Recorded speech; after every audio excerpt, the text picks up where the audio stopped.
Eita, agora sim.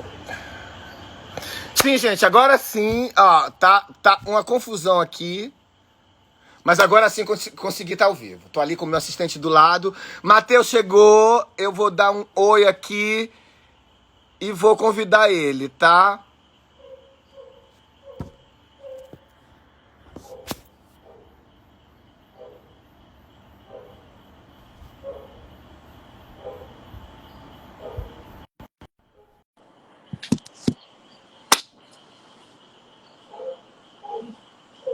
Tô só esperando o Matheus entrar aqui. Aê! Oi, Lu. Matheus, como é que a gente vai conseguir sobreviver com essa tecnologia que está entrando agora nas nossas vidas e a gente se atrapalha, a gente enfia um dedo, dá uma merda, a gente o outro sai, aí passa, cai um nudes da gente. Como é que vai conviver agora nesse mundo com essa tecnologia que o tempo inteiro está nos driblando, hein?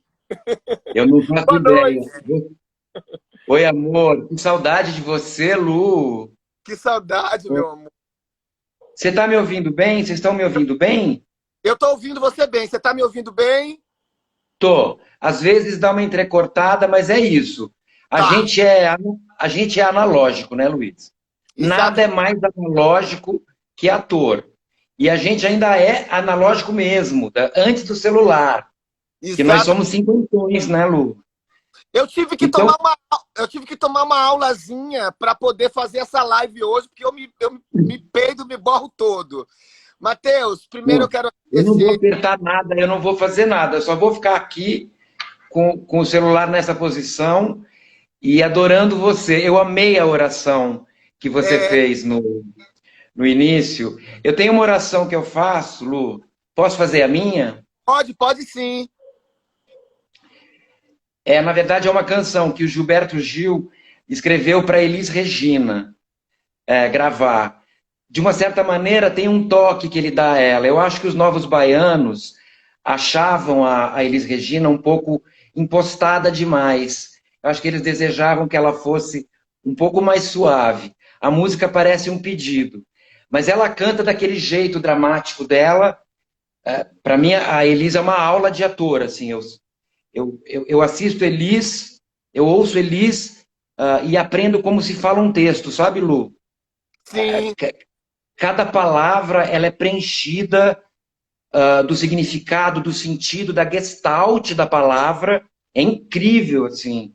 E além do que, a mulher é um instrumento musical, né? Ela é um jazz, ela fica swingando. Mas a música, eu não canto bem a música, mas a música é assim. E eu fazia essa oração desde o Teatro da Vertigem, desde antes até, na escola de arte dramática, às vezes em silêncio quietinho, na Vertigem já em voz alta na roda, assim. O compositor me disse que eu cantasse distraidamente essa canção, que eu cantasse como se o vento soprasse pela boca, vindo do pulmão, e que eu ficasse ao lado para escutar o vento jogando as palavras pelo ar. O compositor me disse que eu cantasse ligado no vento, sem ligar para as coisas que ele quis dizer, que eu não pensasse em mim nem em você, que eu cantasse distraidamente como bate o coração e que eu parasse aqui assim. Ah, que coisa linda!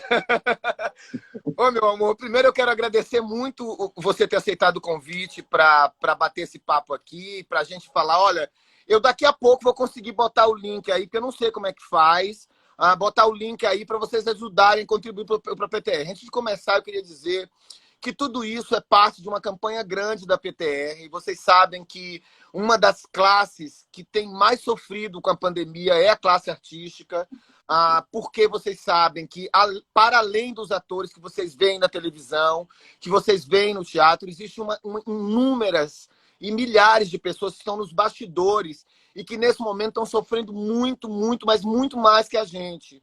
São os técnicos, são os operadores de som, são as camareiras, são os maquiadores, são os figurinistas, é uma gama infinita de Os gente. cenógrafos, as Nossa, faxineiras do teatro, todo mundo, né? bilheteira. Então, assim, a PTR, e a gente não tem nada do governo acenado para esse lugar da classe artística, e a gente tem, junto com a PTR, feito uma campanha grande para poder conseguir trazer donativos para oferecer cesta básica, oferecer um mínimo de saúde, pagar conta de água, de luz, coisa básica para as pessoas continuarem sobrevivendo até essa fase horrorosa passar. Porque, Então, Luiz, a gente foi provavelmente uma das primeiras atividades a frear bruscamente, né? Eu estava exato. em cena quando aconteceu. Eu estava no dia 13 de março.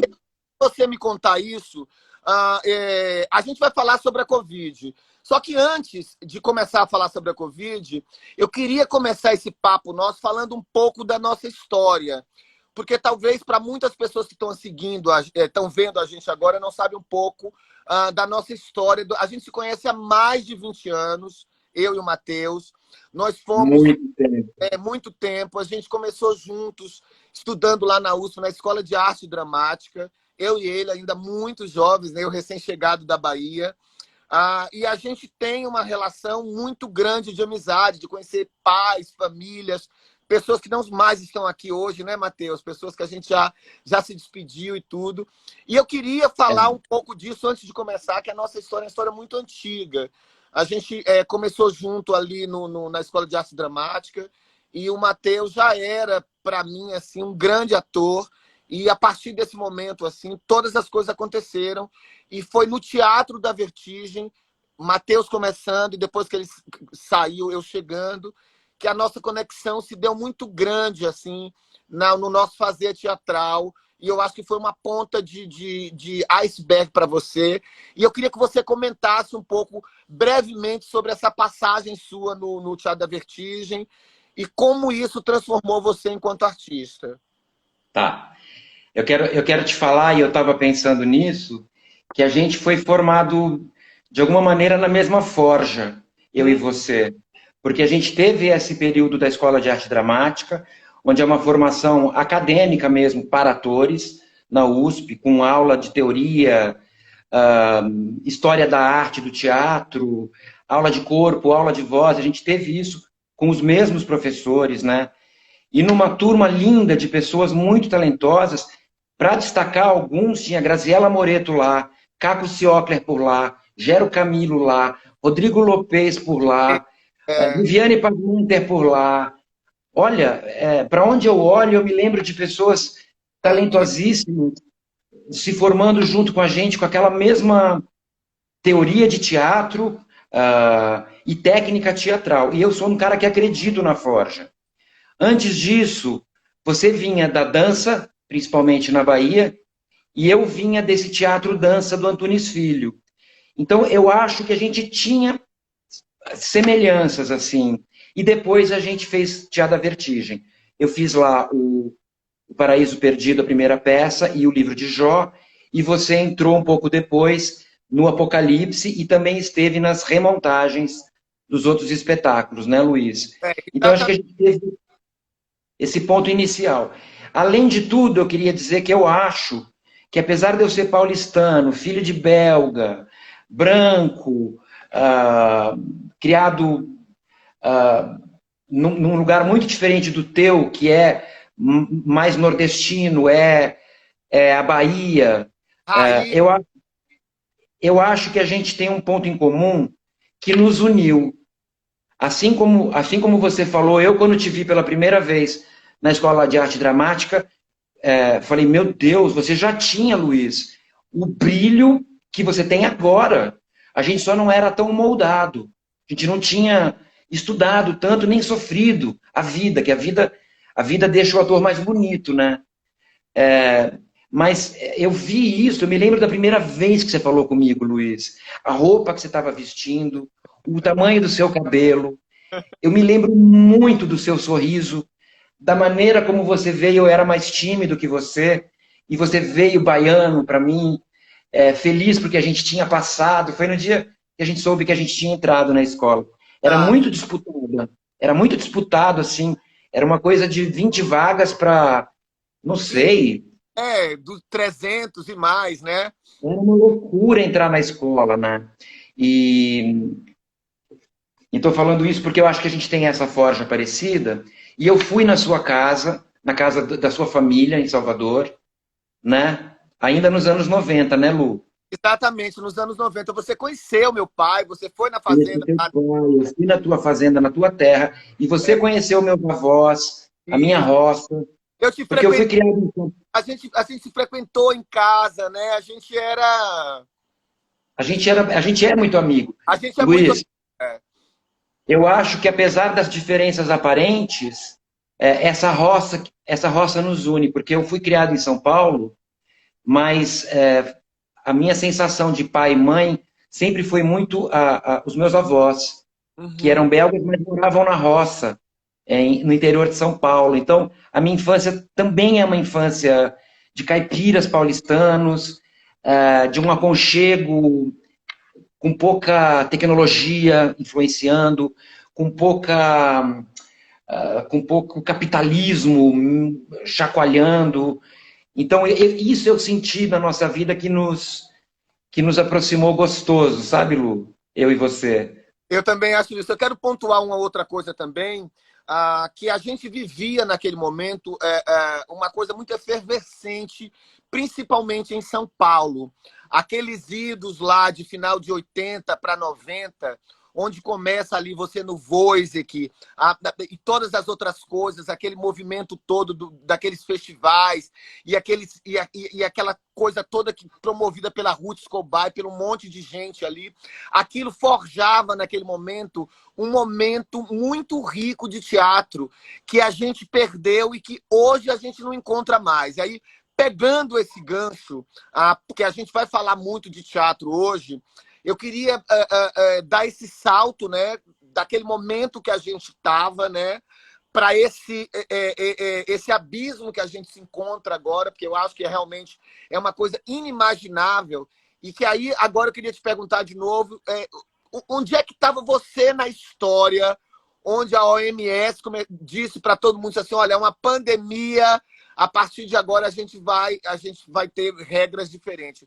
O que é que estava acontecendo com você no momento que tudo isso começou a acontecer, Matheus? Tá. Bem concretamente, eu estava em Ribeirão Preto, fazendo um monólogo que eu faço há 5 anos, com os poemas da minha mãe, Maria Cecília, que faleceu quando eu nasci, logo depois de eu nascer, e que eu homenageio fazendo esse espetáculo, falo os poemas dela, acompanhado por 2 músicos, e canto as músicas que eu sei que ela gostava de cantar com meu pai. Meu pai é o violão e ela também é o violão e também cantando. A mamãe parece que cantava bem. Eu estava no.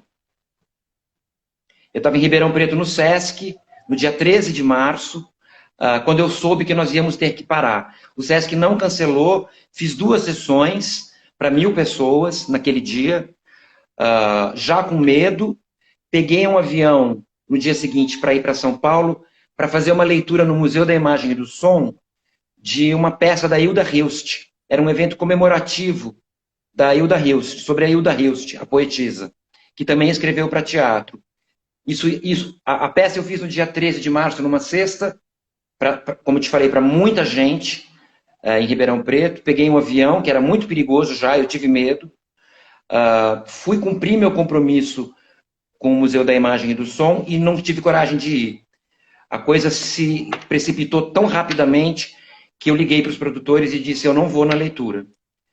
Me perdoem, eu não acho bom ter a leitura. Eu nem sei se essa leitura aconteceu, na verdade. Eu sei que eu peguei um avião, voltei para minha casa, e desde então eu não boto o nariz para fora, a não ser quando é muito emergencial. Ainda bem que eu não precisei sair. Tudo foi cancelado, era para eu estar numa turnê no Nordeste, com outro espetáculo que eu faço chamado Molière, que é uma produção do Renato Borg, grande Renato Borg, um homem de teatro, criador junto com Zé Celso do Teatro Oficina, um homem grande do teatro, do mais belo teatro, né, brasileiro, né? desse último grande movimento brasileiro, que foi o tropicalismo, né, meu amor? Em É o todas as áreas, né? teatro que vai moldando tudo que a gente tem hoje como a história do teatro revolucionário, desses artistas ainda com força e gana para berrar o que é que a gente está fazendo agora e que tomou porrada de berrar É, em momento é, é. opositor, né? Ele tem 80 anos, o Borg, hoje. Então, não existia a menor possibilidade, mesmo se fosse possível, da gente viajar com o Borg pelo Brasil, ah, fazendo a peça. Então, foi nesse momento que eu fui pego.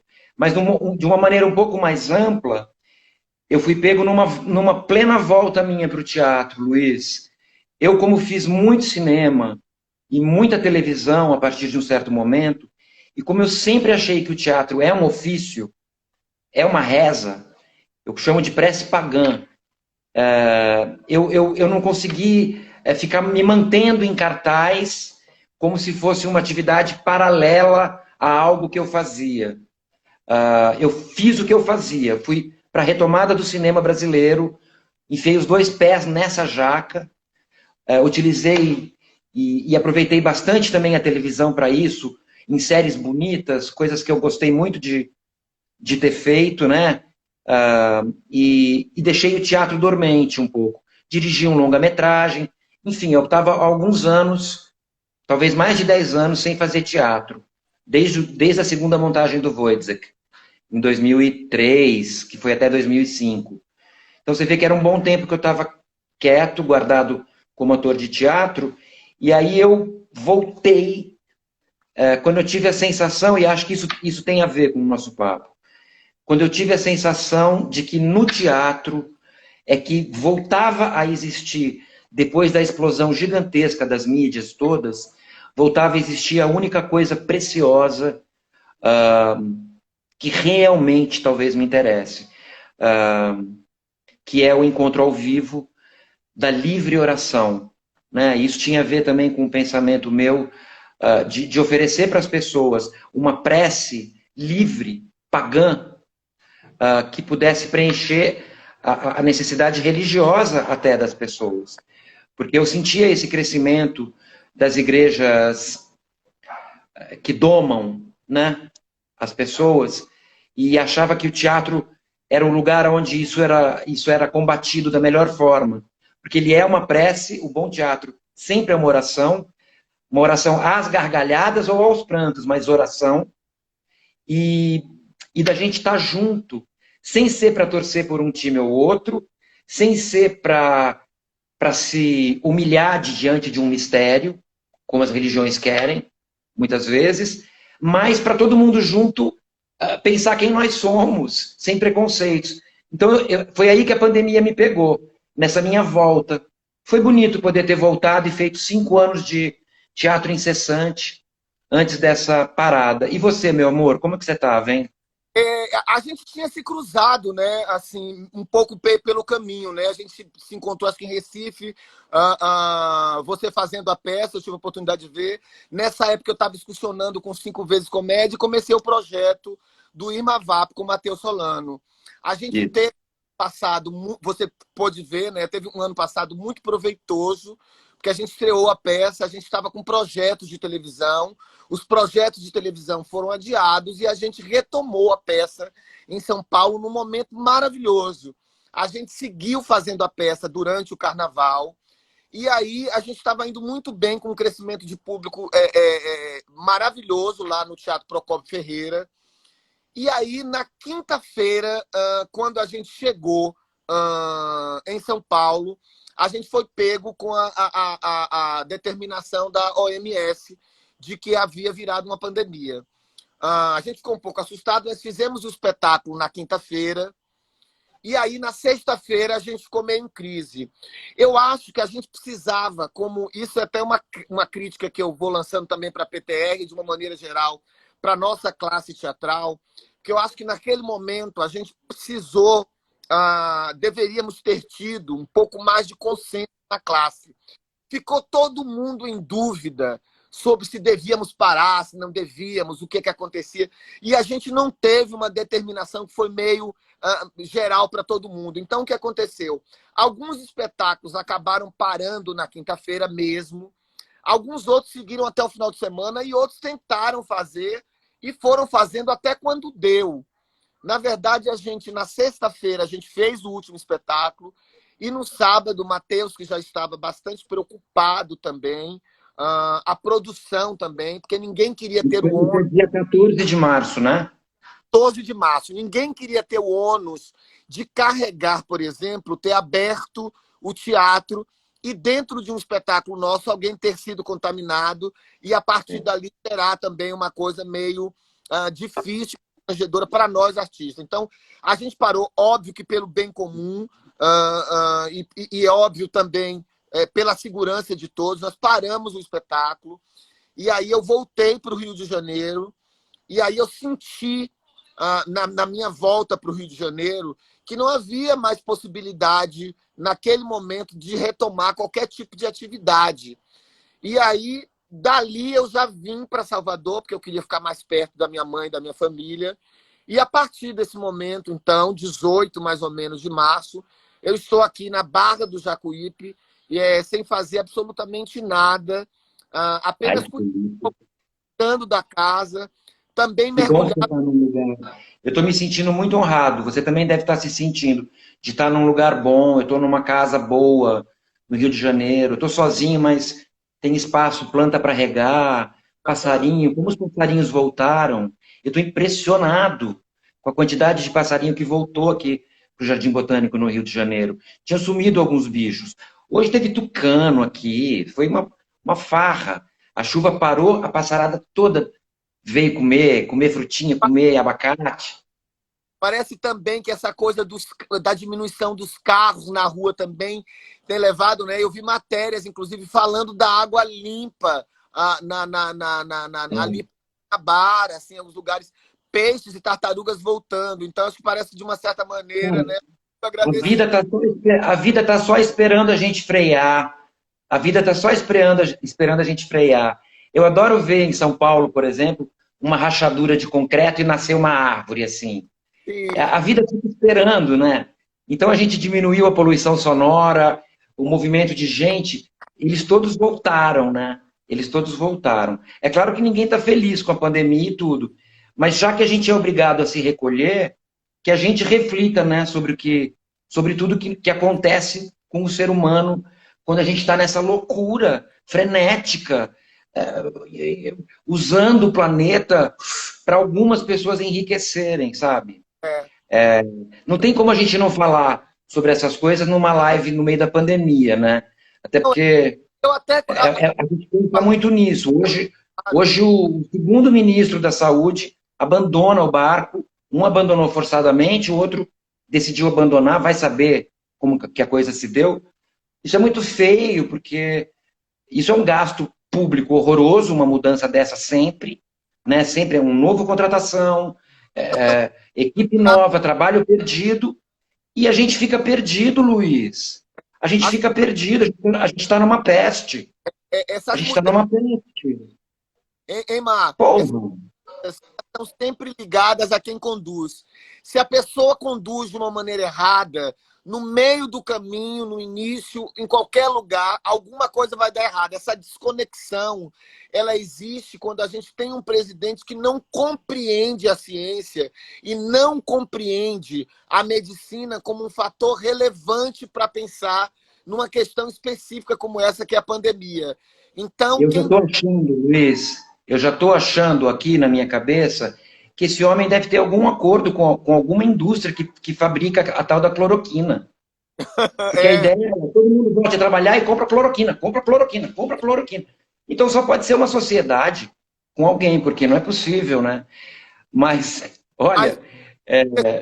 Matheus, eu acho que a gente parou a vida naqueles momentos que a gente estava vivendo. Aí eu queria falar, para além dos projetos que você estava vivendo, o que é que parou na sua vida agora? Eu sei que tinha uma temporada nova aí do Cine Hollywood, né? Isso parou. Tinha filme. Me conta um pouco na tua vida agora, quais são as coisas que deixaram de acontecer e que foram jogadas Gente. Então, de cara, como eu te falei, a turnê com o Mulher parou, e um Uhum. projeto bonito que eu estava planejando para outubro, em comemoração ao movimento armorial, também acho que talvez não consiga rolar. A Orquestra Sinfônica do Rio de Janeiro me chamou em outubro do ano passado para ler um texto que é uma ópera escrita pelo Suassuna, o texto, e a música escrita pelo Clóvis Pereira, um maestro. É uma espécie de Pedro e o Lobo, só que brasileiro. Bem armorial, a ideia da gente usar a nossa cultura para fazer coisas grandes, clássicos, né? Um respeito imenso à nossa identidade, mas também um respeito imenso à cultura profunda, né, de um povo. Então, chama a onça, os cachorros e a Guiné. É tipo Pedro e o Lobo, é uma caçada, tem um cachorro bem sertanejo, não vou dar spoiler, e um cachorro mais chique, de raça, e vamos ver quem ganha, quem consegue dominar a onça, que está atrás da Guiné, que a Guiné é uma galinha da Angola. E eu fiz isso, então, no Teatro Riachuelo, com orquestra sinfônica, falei o texto que o Suassuna falava, quando eles apresentavam. E eu queria fazer no dia 1º de outubro, em Recife, com orquestra. Então, a gente estava trabalhando esse projeto, e como tem muita gente envolvida, é uma orquestra inteira, a gente provavelmente vai ter que esperar mesmo para fazer. Mas eu tive a sorte de ter gravado, ano passado, Todas as Mulheres do Mundo, que é uma série que está na Globoplay. Foi a última coisa que eu fiz na TV, e ela já estreou rapidamente. Então eu tive uma estreia agora há pouco, durante a pandemia. Foi legal, porque é um trabalho bonito, é uma série escrita pelo Jorge Furtado e Janaína Fischer, que são pessoas que a gente sabe são brasileiros da melhor qualidade É, humana que eu conheço, são artistas grandes. Eu acho o Jorge um gênio, assim. Aliás, ele te adora, ele e a Nora, da Casa eu, de Cinema do Rio, de Porto Alegre. E eu topei fazer, eu estava acabando Filhos da Pátria, a segunda temporada. Eu estava cansado, eu tinha trabalhado muito nos últimos anos, sabe? E eu tinha pensado em tirar férias, mas veio essa ideia de fazer uma série que era escrita pelo Jorge, dirigida pela Patrícia Pedrosa, que nos dirigiu no Cine Hollywood e que eu amei, e que era baseada na obra do Domingos. Pegava-se o filme Todas as Mulheres do Mundo como base para todos os episódios, e cada episódio ia ser um amor do Paulo, que é o Emílio Dantas, que foi o Paulo José no filme original, que também é outro amor nosso, né, Luiz? certeza. E também toda a dramaturgia a ser construída a partir de textos de filmes e peças de Domingos Oliveira, que é um Woody Allen brasileiro, que é uma pura coisa engraçada e terna, profunda e leve, amorosa e pessimista, niilista e cheia de amor, assim. Então eu topei fazer o Cabral, que é um personagem mais velho. Rasparam minha cabeça, Lu. Não que eu não esteja velho, eu tô com 52. Mas assim, o cara devia ter uns 60, eles queriam. Então a gente raspou meu cabelo, começamos a descolorir, como mulher sofre, até Puta. chegar no branco. Como eu não tinha muito tempo, que eu tava. O ator que ia fazer o Cabral era um amigo íntimo do Domingos, e no último momento ele não aguentou fazer. Ele pediu para sair, sabe, do bote, assim, o barco ia sair do porto, a viagem ia começar e o cara disse, eu não aguento, eu estou afetivamente ainda enlutado, eu não vou conseguir. Então me chamaram meio para dar esse help, vem fazer o Cabral, nos salve. E eu fui, e na verdade foram eles que me salvaram, porque eram só frases lindas, pensamentos filosóficos sobre a vida, o personagem não é enorme, eu tenho, sei lá, um quinto de cada capítulo eu ocupo. Então, não trabalhei como trabalhou o Emílio, que está em todos os capítulos e com todas as mulheres do mundo, assim. E então eu pude estrear. E deixei 4 longas, Luiz, prontos, filmados e que já estão ou finalizados ou em finalização. Assim que a pandemia passar, eu acho que vai ter uma série de estreias de filmes que eu fiz. Será que eu cito rapidamente, por curiosidade? Claro, claro, sim. Eu vou citar os meus também. Ótimo. O Piedade, do Cláudio Assis, que já estreamos, fizemos uma sessão no Festival de Brasília. É um filme bem legal, daqueles acusativos, né, do Cláudio Assis, um filme bonito, com Fernanda Montenegro, Irandir, o Gabriel Leone, tá, dessa vez, tá, o Cauã Raymond. Lindo filme. Deixei também feito um filme muito bonito, não sei como vai estrear no governo tão... Difícil e tão... enfim. Num governo tão contra a duro, cultura. né? É um filme muito antifascista. É um filme de presságio. Chama-se Carro Rei, da Renata Belo Pinheiro, que é uma diretora de arte pernambucana, que se tornou uma grande cineasta. Inclusive, ela fez a direção de arte do filme que eu dirigi, da Festa da Menina Morta. Ela é uma grande diretora, Luiz. E eu faço um macaco, um cara chamado Zé Macaco, que é um macaco, e que quando ganha algum poder se torna um fascista. Então é um bicho fascista, assim, que eu faço. É bem legal, é uma ficção científica sertaneja, sabe? Um filme para adolescentes, chama Cabras da Peste, do Vitor Brandt, que eu fiz com o Edmilson, que é meu grande parceiro lá no Cine Hollywood, que é desse pessoal do Ceará, desse Brasil com S mais lindo, né?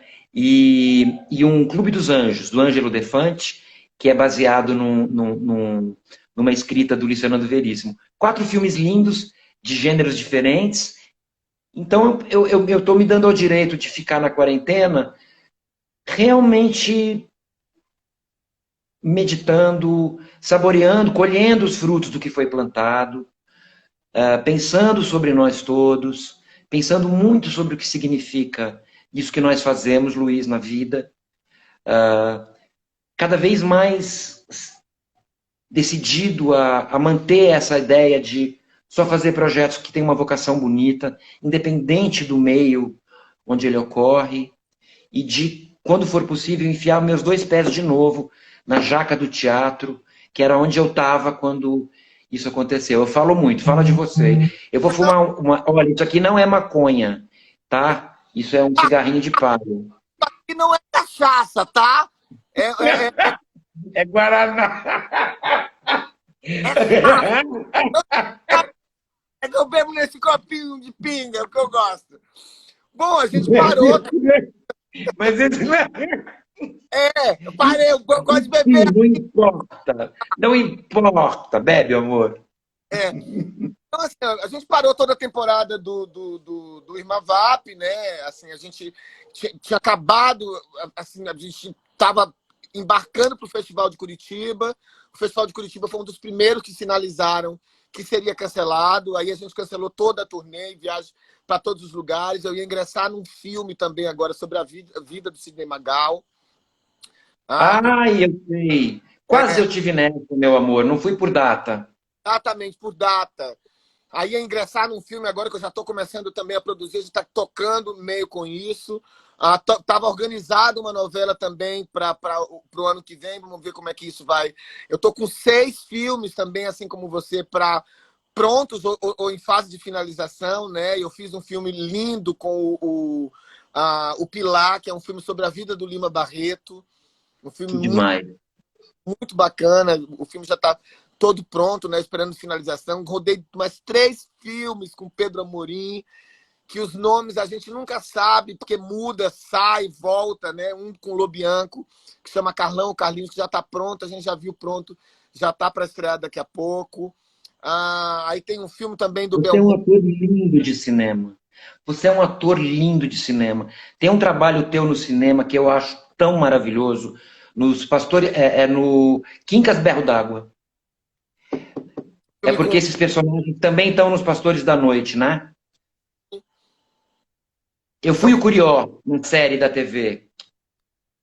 Eu fui o lembro. Curió. E você foi o Pé de Vento? O Pé de Ah, Vento. você fez um trabalho. Aliás, esse é um filme lindo, gente. Aproveitar a quarentena e tentar ver o Quincas. Porque é um filme tão bonito. O Luiz está... Porque o Luiz é um ator muito conhecido pela... Eu estou interrompendo sua fala. O Luiz é um ator muito conhecido pela comédia, porque ele é muito divertido. E tem tipos hilários, que desde a escola ele tinha. Vocês acham que tudo é novidade, essas coisas que ele fazia na Terça Insana? Nada, na escola já tinha. A velha baiana, já tinha aquela mulher chique do champanhe, já tinha todo mundo ali, porque são, sabe, eu acho que a gente é habitado por uns arquétipos, assim. Todo mundo é habitado. Né, Todo mundo é Matheus? habitado. Não é religioso, né, nego? Está aqui, né? Quando a gente fala dessa conexão, que é uma coisa que eu muito também percebo no teu trabalho, eu acho por isso essa conexão, eu vejo isso no João Grilo, eu vejo isso em todos os personagens seus. Você tem você é um ator de descendência estrangeira, mas muito introduzido dentro do Brasil. Você é um brasileiro legítimo, de assimilação, de aceitação. A tua vibe Todos nós somos mestiços. Todos é nós somos mestiços. E a vocação nossa é povo. pegar essa mistura e fazer dela. É isso que o tropicalismo queria. É isso que o Zé Celso faz até hoje. Não é? É isso que o Ariano falava no Armorial. Vamos pegar essa mistura, a cultura ocidental, europeia, misturada com o candomblé, misturada com o que o africano trouxe no seu samba, no seu suor, na sua dor, né, misturada com essa sabedoria infinita que o índio brasileiro possui, que a gente despreza. E todo mundo é brasileiro. Uma vez eu fui no Jô Soares, a primeira vez, no livro de Jó, eu nervoso. Eu nunca tinha dado uma entrevista importante assim, como no Jô Soares né? Sempre foi. Eu fui algumas vezes e sempre fiquei nervoso. Mas a primeira vez foi terrível para mim. E eu fiquei sozinho na cadeira um tempo, depois ele, graças a Deus, chamou todo o Teatro da Vertigem, você ainda não estava, Luiz. E todos vieram para o palco, e aí eu fiquei com a trupe e me acalmei. Mas enquanto eu estava falando a entrevista, eu comi um botão da minha roupa. Eu estava com um casaquinho bonitinho, cheio de botão, e eu fui mexendo no botão, e ele arrancou. Depois eu não sabia o que fazer com o botão, botei na boca. Depois eu engoli. E alguém me disse depois, acho que foi a Mariana Lima, você notou que você engoliu um botão no jogo? Não. Depois eu fui ver o videocassete, que era videocassete na época. E falei, meu Deus, ele comeu um botão. Mas Mas eu tudo isso para dizer, por que eu falei do jogo, caralho? tenho que ir dar uma vestilizada no tempo. A gente, gente, as perguntas eu não vou responder porque é um papo mesmo, a gente não consegue ver tudo e também tem muita gente aqui para ler. Eu quero de novo reforçar a importância das pessoas doarem lá no PTR. Eu não consegui, eu não sou bom nisso, mas vocês podem entrar na página da PTR, vocês vão descobrir lá como tá. Eu vou pedir para o pessoal da PTR, a partir do momento que eu sair aqui da live, eles colocarem lá na primeira coisa. Daqui a pouco vai ter a Laila Garrin, enfim, daqui a pouco Com também certeza. o Barata comentando com uma outra live. Mas, enfim. Olha, a minha técnica, a minha engenheira de som do processo de concerto do desejo, que é uma engenheira de som em geral de música, de grandes músicos, assim, ela é bem legal, Andrea Zeni. Ela me garantiu que ela está sobrevivendo agora com esse voucher, esse cartão da PTR. Ela está conseguindo comprar comida, porque ela não é uma acumuladora. Em geral, a galera que faz teatro não ganha um dinheiro que se possa acumular. Não A gente mesmo. consegue acumular um pouco mais de grana quando faz televisão. O cinema também não é um lugar onde se acumula dinheiro no Brasil. Eu fiz muitos filmes, você também, Luiz. Assim, essa casa que eu moro, por exemplo, eu nunca posso dizer que foi feita com o meu trabalho no cinema. Claro que isso sempre me ajudou muito, mas foi principalmente feita com os trabalhos que eu fiz na TV. Então, a galera do teatro precisa, eu repito, o teatro é o último lugar onde a gente pode juntos ir para uma livre oração, com prece, com texto de oração, com espanto de oração.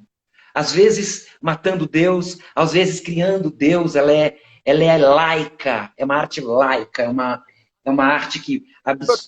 Eu tenho umas 3 perguntas importantes para você. Eu vou responder e ainda vou jogar para você.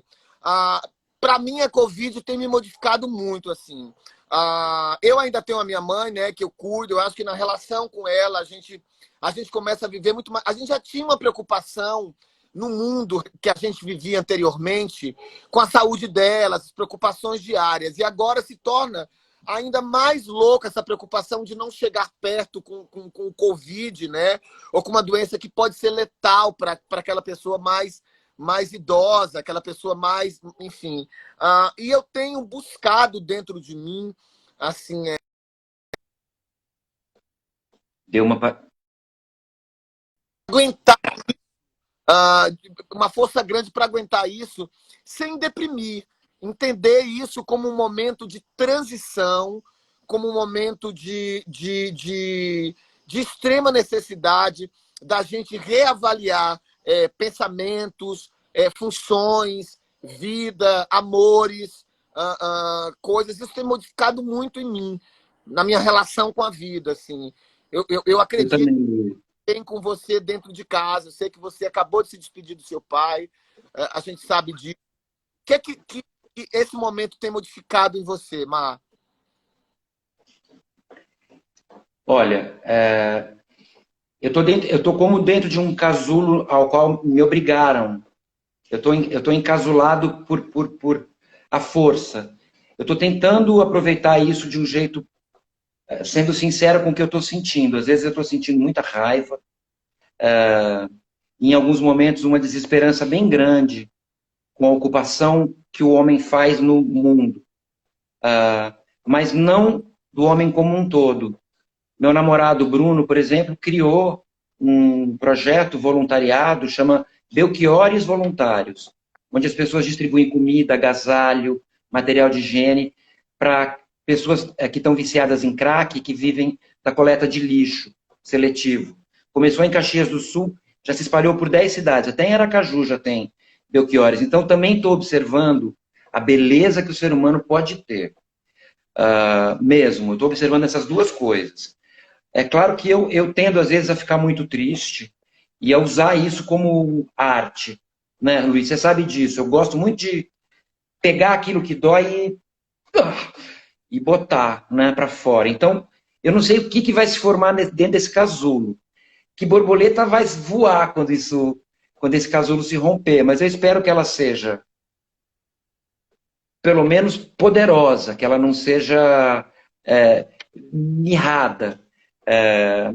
No mais, estou como todo brasileiro. Estou espantado, estou assustado, estou me sentindo abandonado pela política. E eu queria fazer um apelo para quem está assistindo aqui. Que é uma coisa que eu tenho pensado demais. Eu acho que a gente não pode mais ficar se xingando de bolsominion, de petralha, de... Acho que todo mundo que tem um pouco de bom senso já entendeu que a fé cega em qualquer em qualquer dos ramos. pessoa, ela não é boa, não é saudável. Nós cometemos um erro como país, todos nós. Isso é fruto de várias coisas. O voto no Bolsonaro, eu sei que é um desabafo. Eu sei que muitas vezes ele é um grito de chega! Mas a gente errou como país. Vamos ficar amigos naquilo que nos resta de bonito. Vamos juntos contra a barbárie.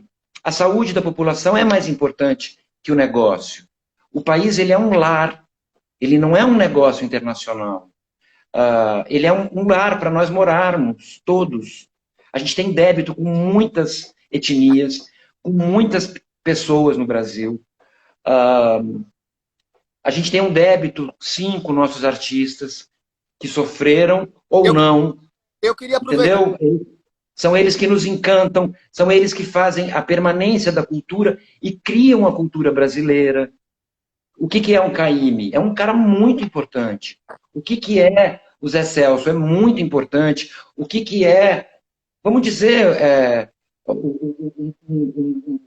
um Daniel Filho, coisas bem populares. O que é, né, um sambista bonito, Zeca Pagodinho. Eles são lugares onde vive a brasilidade. Então não vamos judiá-los, matá-los, execrá-los. Vamos recebê-los como um dos aspectos lindos do Brasil. Tá. Então é isso que eu Matheus, queria dizer. Vamos parar de brigar para pensar para daqui a pouco, para a gente ter alguém legal, ou uma ideia legal, que possa para abarcar todos. a gente discutir possibilidades de melhora e não picuinhas que não levam a crescimento. Você trouxe a... Vamos parar de brigar. Vamos parar de brigar, vamos É, ficar atento. A gente cometeu um erro, foi um erro. É, deu errado, deu mal, deu ruim. Isso todo mundo que tem um pouco de noção sabe. tá. Não vamos ter arrogância. Todo mundo que é um petista roxo tem que fazer esse meia-culpa. Todo mundo que é um bolsonarista roxo tem que fazer essa meia-culpa.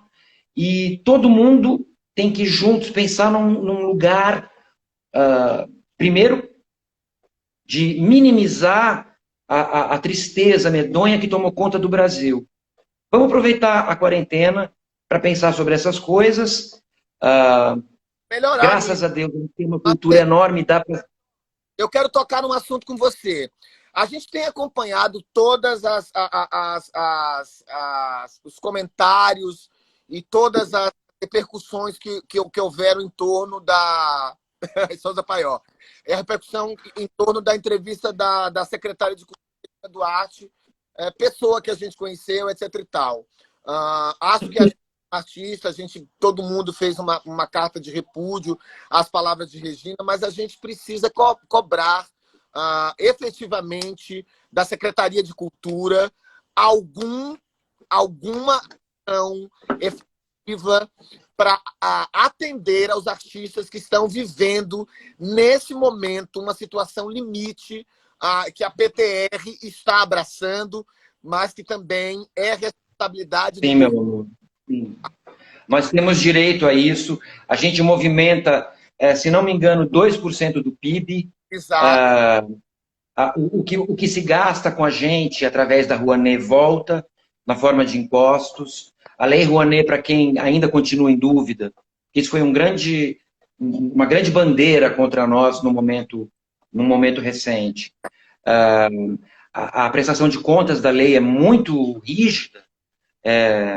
Claro que vai ter de tudo. Tem gente que não tem noção, mas tem gente que, a maioria, grande maioria, tem noção. Então, não vamos ficar inimigo das artes. A arte é o nosso coração, é a nossa cultura. Eu acho que, por algum motivo maluco, a gente não tem secretário de cultura desde o início desse novo governo. Não existe, né? Primeiro foi o Alvim, que cometeu Estão sendo aquele... trabalhar. Eu acho que nós estamos paralisados. A ideia sempre foi paralisar a cultura. Uhum. Obviamente que está se formando, existe um desejo de se formar um exército muito funcional, muito obediente, de religiosos a serviço do capital, a serviço do ultracapitalismo. Esse é o desejo há um bom tempo. Nós estamos aqui como artistas para atrapalhar um pouco, sim, esse projeto. Se tudo der certo, ajudaremos a desviar o mundo desse projeto. Mas o fato é que, de uma forma ou de outra, e agora com o Covid pior ainda, estão conseguindo nos calar. Nós temos algumas verbas já, por lei, destinadas a projetos de arte e cultura. Fala-se em 2 bilhões de reais. Da maneira como a coisa tem acontecido, nenhum ministro faz nada, por um motivo ou por outro. Ou porque ele mal assume, aí ele comete uma loucura e é demitido, ou porque ele é a Regina Duarte, que está passando a quarentena provavelmente em casa, é uma mulher que tem dinheiro, que passou a vida toda sendo uma protagonista de novela, o que não tem erro nenhum, né? Não, problema nenhum, só não é uma pessoa que deveria ter aceito esse cargo. Eu torci muito para ela não aceitar, porque eu gostava muito da Regina. Acho que eu gosto da Regina Duarte no meu coração. A Regina, Poxa, eu vi tantas coisas, ela me emocionou muitas vezes. Agora, e eu sei o trabalho que dá uma novela. O que eu quero dizer só que não é esse cargo. Ele não quer que ninguém faça o trabalho que tem que ser feito nesse cargo. Então vamos pressionar como sociedade para que... É isso que eu digo, gente, vamos olhar para os artistas com um pouco mais de amor. A gente merece, a gente fez vocês rirem, a gente fez vocês chorarem, a gente chorou junto, Ó, tantas vezes. deixa eu te pedir uma coisa. Eu tenho uma última pergunta para você. A gente precisa encerrar, porque eu preciso parar a live antes. Primeiro é como você vê o teatro hoje e como você vê ele para o futuro. Tenta ser um pouco sintético, porque eu tenho duas coisas que eu acho que podem corroborar para isso, porque a gente já ouviu falar aí que o teatro talvez ele aconteça num terço, né, das casas. As casas que tem 600 vai ocupar um terço dos lugares. A gente viu aí o Chechel falando algumas coisas, que, enfim. Outra coisa também que pode ser super positivo, é uma coisa que já está um pouco ali na raiz do Teatro da Vertigem, que é a coisa dos espaços não convencionais, ou seja, levar o teatro a espaços onde você consiga ter uma possibilidade maior de separar as pessoas e não aglomerá-las. Então, talvez o teatro saia um pouco do espaço teatral do palco italiano e, às vezes, ocupar um outro espaço para discutir outras questões. Isso é uma sugestão minha. Aí eu queria que em 1 minuto e meio, você falasse um pouco disso para mim. É bem rápido, para a gente encerrar o que você acha dessa perspectiva futura de que você vê do teatro daqui para frente.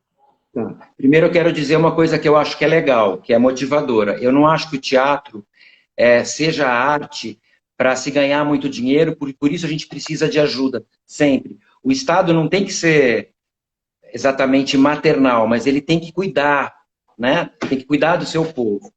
O teatro não é tão efetivo pela quantidade de pessoas que ele abriga em cada sessão, pelo sucesso financeiro dele. O sucesso do teatro é o que acontece naquela sala, naquele dia, mesmo se forem 10 pessoas reunidas. É muito mais importante o que acontece dentro da sala de teatro do que a quantidade de pessoas que vão para cada espetáculo. Então o teatro está livre da morte para sempre. Pode ser que a gente tenha que fazer para 3 pessoas por vez, a gente vai fazer. Vamos precisar de ajuda para poder fazer isso. A Vertigem, não temos tempo para falar, mas investigou lugares alternativos.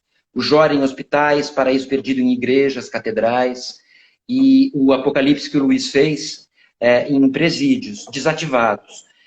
Lugares arejados, anfiteatros, como aquele que o Zé Celso quer fazer do lado do Teatro Oficina. Teatros com peças com menos público, mas com conteúdo muito lindo, é isso que eu falei. Eu acho que o que acontece dentro da sala é o que importa no teatro, não é? Então ele está vivo, mais vivo que nunca. E agora mais vivo que nunca no coração de todo mundo que está com saudade de ir e de fazer. Que coisa boa, meu amor. Muito obrigado, viu? Eu te amo. Eu achei que você ia fazer um personagem para mim, que você ia me dar um show. Qual que você quer? É 1 minuto para fazer um, qualquer um. A gente termina com você fazendo, vai. O que você preferir. Peraí. Eu vou fazer... Vai, não temos tempo de decisão. Ótimo, vai. É a mulher do champanhe. A que estava na morte da Lady Di. Ela estava na morte da Lady Di, não estava? Ai. Conta da morte da Lady Di, pelo amor de Deus. É uma loucura. Eu estava em Paris, na Closet de Montfermeil, e era uma loucura. Os paparazzis começaram a correr que nem louco atrás da Lady Di. Eu estava no carro. No momento, houve um impacto nada no Rio Sena. Até hoje ninguém soube que eu estava no carro. Na Clotet de Montfermeil, completamente arrasada. Então, uma próxima vez eu conto essa história para vocês. Eu vou ter que a gente precisa encerrar 1 minuto antes para a gente poder recuperar o conteúdo. Matheus, muito obrigado às pessoas que estiveram conosco aqui nesse bate-papo. É curto mesmo. Foi bem legal. Mas eu quero dizer que apoiem e ajudem a PTR. Vocês vão seguir lá a PTR oficial e vão encontrar ali todas as maneiras que vocês podem encontrar para ajudar a PTR, tá bom? Um beijo. Beijo, Ai, Lu, que saudade, amor. Peraí que a gente fala mais no privado. Beijo. Tá, vamos ficar na beira da praia quando isso tudo acabar um tempo, tá?